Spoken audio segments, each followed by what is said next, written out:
Today I'm celebrating Mabon, which is the equinox, the midpoint between the winter and the summer solstice.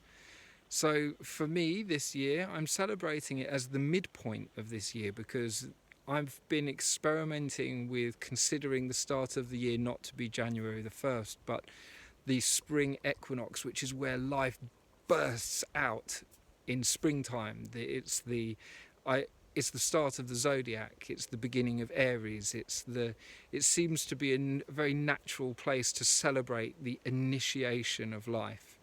And so, given that the year begins on April the 21st, September the 21st is the point at which we complete half a year's cycle.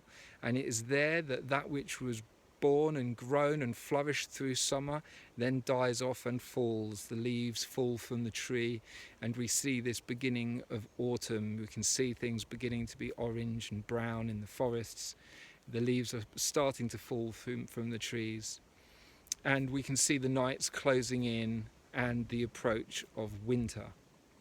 Mabon is something that people have celebrated for a very, very long period of time. It's also known as the time to celebrate harvest. It's the harvest festival when we give thanks for all that we've received from our attempts at agriculture.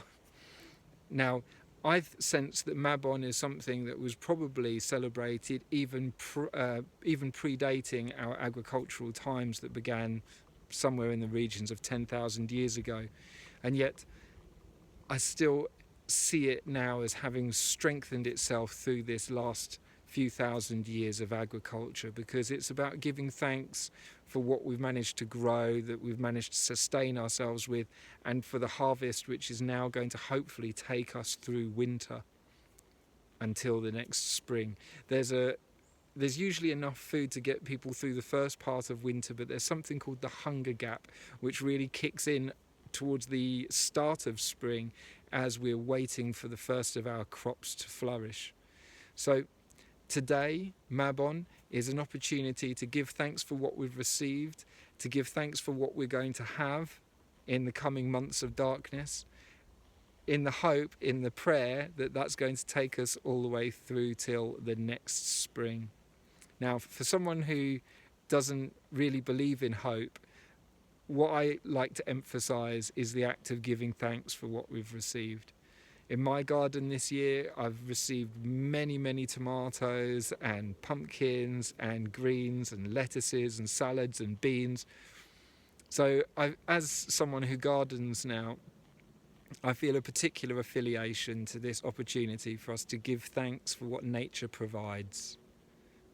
Let's take a moment just to remember that all of the food that we consume has originated from the earth, and somewhere, almost anywhere on this planet, it is harvest time right now.